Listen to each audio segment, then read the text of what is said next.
Transformation. देखिए इसके पहले ट्रांसफॉर्मेशन में हम आपको एक रूल से बताए थे कि रिमूविंग ऑफ एडवर्ब टू चल रहा था। रिमूविंग ऑफ एडवर्ब टू में एडवर्ब टू को कैसे चेंज किया जाता है, यानी एडवर्ब टू किस में बदलता है और इन्फिनेटिव टू किस में बदलता है। तो एक रूल से बताए थे आपको कि मान लो अगर एडवर्ब टू आता है तो उसे सो में बदलते हैं, इन्फिनेटिव टू आता है तो उसे दैट में बदलते हैं ना। फिर पुनः वही सब्जेक्ट रख के हम कैन नॉट या कुड नॉट बी का यूज करके उसे चेंज करते थे। अब उसी के आगे एक रूल हम देखते हैं, उसी के आगे कैसे। अभी तक जो वाक्य आपको बताए थे उसमें क्या था, उसमें हमने आपको बताया था, उसमें क्या था कि सब्जेक्ट जो होता था वो कोई सजीव होता था, कोई व्यक्ति होता था या कोई सजीव होता था। अब मान लीजिए, मान लो वाक्य का सब्जेक्ट जो हो वो हमारा निर्जीव वस्तु या पदार्थ हो। अगर मान लीजिए कहीं वाक्य का सब्जेक्ट जो हो वो हमारा निर्जीव वस्तु या पदार्थ हो तो फिर उसे हम कैसे चेंज करते हैं। उसे चेंज करने के लिए आइए अब देखते हैं कि उसका स्ट्रक्चर फिर हम कैसे बनाएंगे। देखिए दैट तक तो हमारा सब वही रहेगा। मान लीजिए जैसे मान लो है तो सब्जेक्ट प्लस हेल्पिंग वर्ब, ये हमारा वही रहता था, सब्जेक्ट और हेल्पिंग वर्ब वही रहता था तो वही रहेगा, सब्जेक्ट और हेल्पिंग वर्ब वही रहेगा। प्लस एडवर्ब टू बदला जाता था सो में, प्लस एडजेक्टिव जो रहता था वो हमारा वही रहता था, प्लस फिर इसके बाद क्या होता था, इन्फिनेटिव टू बदला जाता था दैट में, इन्फिनेटिव टू दैट में बदला जाता था। तो यहाँ तक तो हमारा सेम रहेगा। फिर से हम क्या करते थे कि वही सब्जेक्ट पुनः रखते थे। तो अब अगर मान लीजिए वाक्य का सब्जेक्ट हमारा कोई निर्जीव वस्तु या पदार्थ है तो उस सब्जेक्ट को हम फिर से न रख के उसके जगह पर हम क्या रखेंगे, प्लस इट रखेंगे, इट। फिर इसके बाद क्या करेंगे, कैन या could plus not plus be plus verb की थर्ड फॉर्म रखेंगे, प्लस वर्ब की थर्ड फॉर्म रखेंगे। इस स्ट्रक्चर से फिर हम उसे चेंज करेंगे। अगर मान लीजिए कोई सब्जेक्ट जो दिया गया हो, जो भी वाक्य दिया गया हो उसमें का सब्जेक्ट कोई निर्जीव वस्तु या पदार्थ हो तो फिर उसे हम इस स्ट्रक्चर से चेंज करेंगे। जैसे कह दिया जाए the tree is too high to climb, the tree is too high to climb, ये जैसे है। अब इसे हमें चेंज करना है तो जैसा इसके पहले बताए थे उसी तरह चलेगा। सबसे पहले सब्जेक्ट और हेल्पिंग वर्ब हमारी वही रहेगी, द ट्री इज, सब्जेक्ट और हेल्पिंग वर्ब वही हो गई। ये एडवर्ब टू बदल जाएगा हमारा सो में तो यहाँ पे हो जाएगा सो। एडजेक्टिव हमारा वही रहेगा हाई, इन्फिनेटिव टू बदल जाएगा दैट में, इन्फिनेटिव टू किस में बदल जाएगा, दैट में। अब इसे जब चेंज करना है तो यहाँ पे क्या लगाएंगे, इट।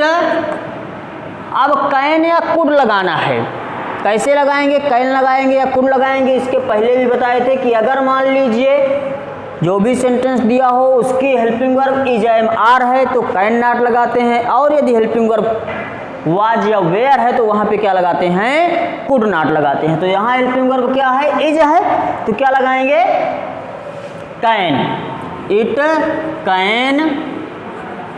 फिर इसके बाद नॉट बी, अब वर्ब की थर्ड फॉर्म रखेंगे क्योंकि ये वाले जो वाक्य होते हैं पैसिव वॉइस में बनते हैं, ये वाले वाक्य पैसिव वॉइस में बनते हैं। तो पैसिव वॉइस में बनाने के लिए बी के साथ वर्ब की थर्ड फॉर्म यानी क्लाइंब की थर्ड फॉर्म क्लाइंब्ड, ये हो जाएगा। आगे जैसे कह दिया जाए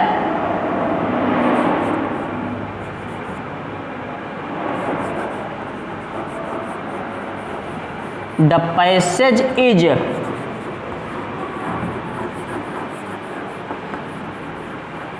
difficult, the passage is too difficult to read, the passage is too difficult to read. इसे जब चेंज करना है, इसमें भी हम देख रहे हैं कि वाक्य का सब्जेक्ट जो है वो हमारा क्या है, निर्जीव है। तो इसे जब चेंज करेंगे सबसे पहले सब्जेक्ट रखेंगे द पैसेज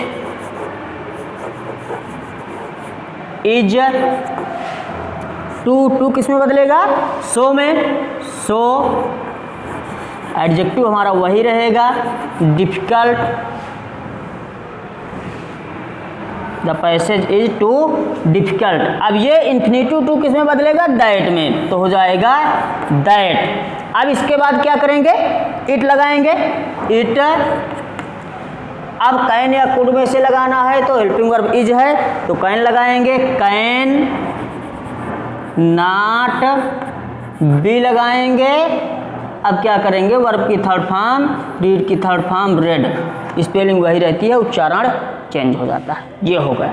अगर मान लीजिए वाक्य का सब्जेक्ट हमारा निर्जीव वस्तु या पदार्थ है तो इस स्ट्रक्चर से हम इस तरह करेंगे, या फिर अगर इसे दूसरे नियम से बदलना चाहें तो दैट तक तो हमारा सेम रहेगा, दैट तक सेम रहेगा। जिसे यहाँ पर दैट तक है, दैट तक सेम रहेगा। फिर यहाँ पे क्या हो सकता है, नो वन प्लस कैन या कुड प्लस वर्ब जो रहेगी, वर्ब की फर्स्ट फॉर्म वो कर देंगे। यानी अगर इसे हमें दूसरे नियम से चेंज करना है तो भी हो सकता है कि द पैसेज इज टू बदल जाएगा सो में, डिफिकल्ट दैट। अब इट के जगह पर हम क्या लगा देंगे, नो वन, तो यहाँ पे लगा देंगे नो वन। अब क्या है, हेल्पिंग वर्ब इज है तो काहे में बदलेगा, कैन में, नो वन कैन। फिर हमें नॉट नहीं लगाना है। क्यों नहीं लगाना है, क्योंकि नो ऑलरेडी इसमें लग चुका है, नो लग चुका है तो फिर वो बाद में नॉट नहीं लगेगा, नो वन कैन। अब जो वर्ब है रीड, ये हो जाएगा। चाहे इस तरह चेंज कर लें, चाहे इस तरह चेंज कर लें, दोनों तरीके से हम इसे कर सकते हैं। पहले वाक्य को भी अगर हमें करना होता तो इसे भी कर देते, द पैसेज इज, ये वाला है, the tree is too high to climb, तो the tree is so high that no one can climb, ये हो जाता। आगे देखिए, अगर मान लीजिए अब कोई अलग रूल का आता है, दूसरा रूल आपको बताते हैं तो कैसे करेंगे। अब देखिए, दो नियम आपको बता चुके, अब अगला नियम आपको बताने जा रहे हैं कि उसको हम कैसे करेंगे।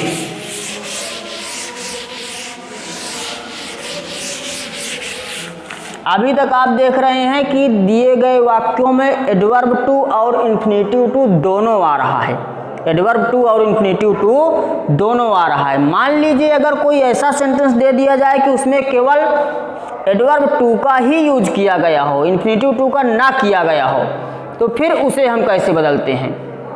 केवल एडवर्ब टू का ही यूज किया गया हो, इन्फिनेटिव टू का यूज ना किया गया हो, यानी सिंगल टू आया हो, एडवर्ब टू टी डबल हो, तो फिर उसे कैसे बदलते हैं। जैसे कह दिया जाए ही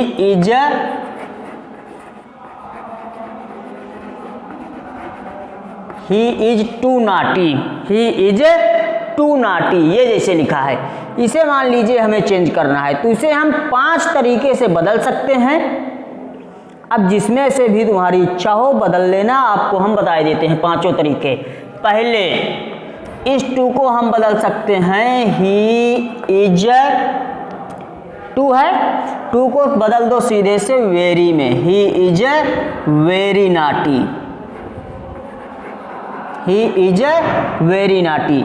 आर करके इसे बदला जा सकता है, ही इज ओवर,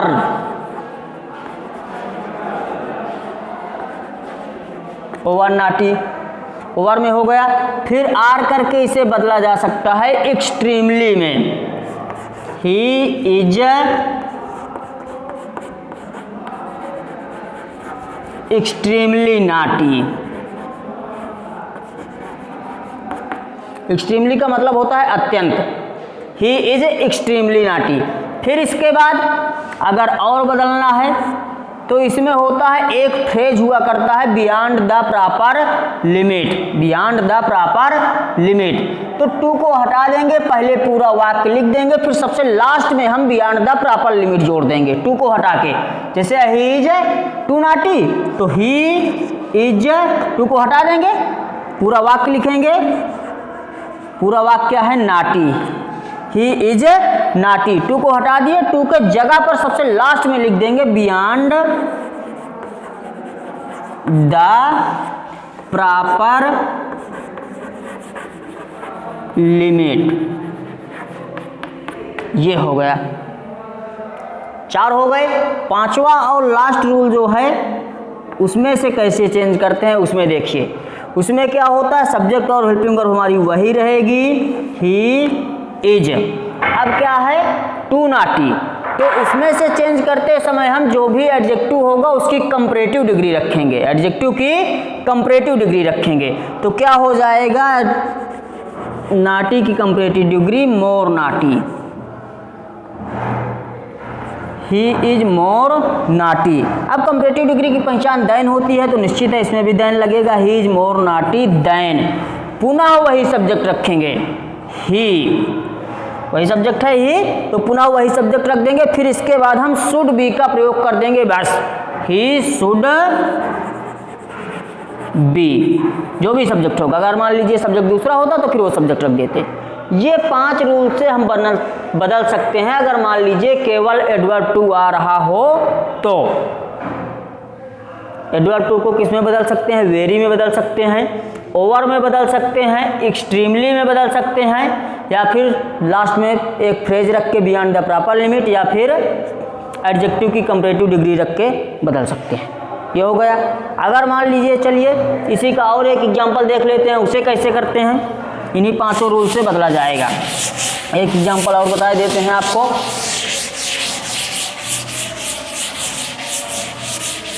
जैसे कह दिया जाए,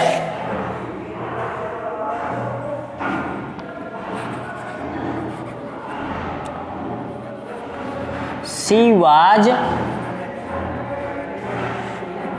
to wise, she was too wise. इसे हमें चेंज करना है तो उसी 5 नियम से बदल देंगे। शी वाज, ये टू बदल जाएगा वेरी में, तो हो जाएगा वेरी वाइज। आर करके सी वाज, अब दूसरे में ये टू किस में बदल जाएगा, ओवर में, तो यहाँ पे हो जाएगा ओवर वाइज। फिर आर करके तीसरे में क्या बताए थे, सी वाज किस में बदल जाएगा, एक्सट्रीमली में, तो हो जाएगा एक्सट्रीमली वाइज। ये हो गया। फिर आर करके लिख सकते हैं सी वाज।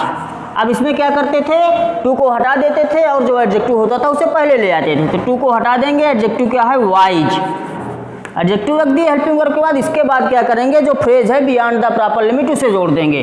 तो यहाँ पे हो जाएगा बियॉन्ड द प्रॉपर लिमिट। ये हो गया। 5वां और लास्ट रूल जो है वो कैसे जोड़ेंगे, सब्जेक्ट और हेल्पिंग वर्ब वही रखेंगे, तो सी वाज।